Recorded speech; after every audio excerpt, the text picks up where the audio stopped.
Master Jet, tanong lang po, nag-start po ako sa DepEd bilang Provi teacher noong 2017. Then, na-regular po ako noong September 2022. Hanggang ngayon po, wala pang remittance ng division sa GSIS po since 2017 hanggang 2022. Ano kaya pwedeng gawin or pwede ba ireklamo since wala naman remittance? Palagi naman po kinakaltas sa salary ko po. Salamat. Even provisional teachers, mga master, ito po yung mga pumasok sa DepEd, mga senior high school po, no, yung mga may ganitong case. Pumasok sila sa DepEd kasi qualified sila doon sa requirements sa senior high, pero hindi pa sila let passers. So kaya provisional teachers. At meron silang period kung kailan dapat silang pumasa ng let para sila ay maging permanent. Ngayon, kahit po professional teacher, mayroon po kayong deduction para sa GSIS. So from 2017 to 2022, kung kailan Provi ka, may sahod ka regular, may deduction ka sa GSIS because member ka na ng GSIS. So dapat talaga meron din pong remittance doon po sa GSIS.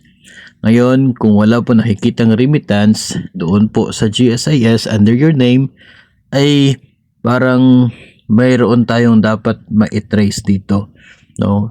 Saan napupunta yung nakaka-deduct from your salary intended for GSIS kung hindi naman ito tumatak as remittance ninyo doon sa GSIS. Of course, unang-una dyan, yung agency ninyo, yung division ninyo ay dapat na makapagpakita ng remittance nila papunta sa GSIS. Sayang po, no, yung 5 taon na yon na wala kang remittance sa GSIS.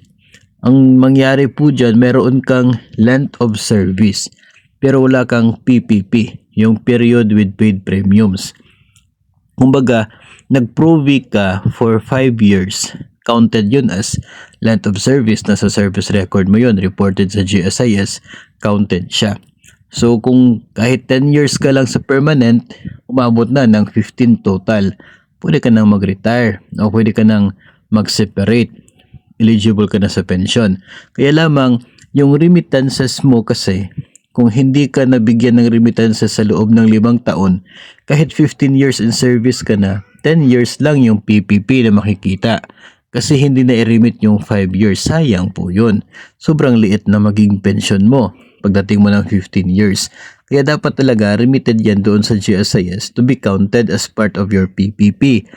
Kasi bawat PPP po natin ay may kaukulang pagtaas sa pensyon na pwede po natin matatanggap the moment na tayo po ay tatanggap na ng pensyon. So yun po yung importante dyan. No? So dapat po i-trace ninyo from your division yung remittance dyan. Kasi kung hindi po ninyo yung gagawin, baka hindi po kung hindi po ninyo gagawin, hindi po natin alam kung saan napunta, baka na-remit, hindi lang na-i-post, so kasalanan yun ng GSIS. Ngayon, kung hindi po na-remit, kasalanan yun ng division, dapat po i-remit nila yon papunta sa GSIS. So ganun po yung mangyayari. Sayang po kasi yun, so better po na i-follow up para nang sa ganon papasok po sa account niyo at to be counted as part of your PPP.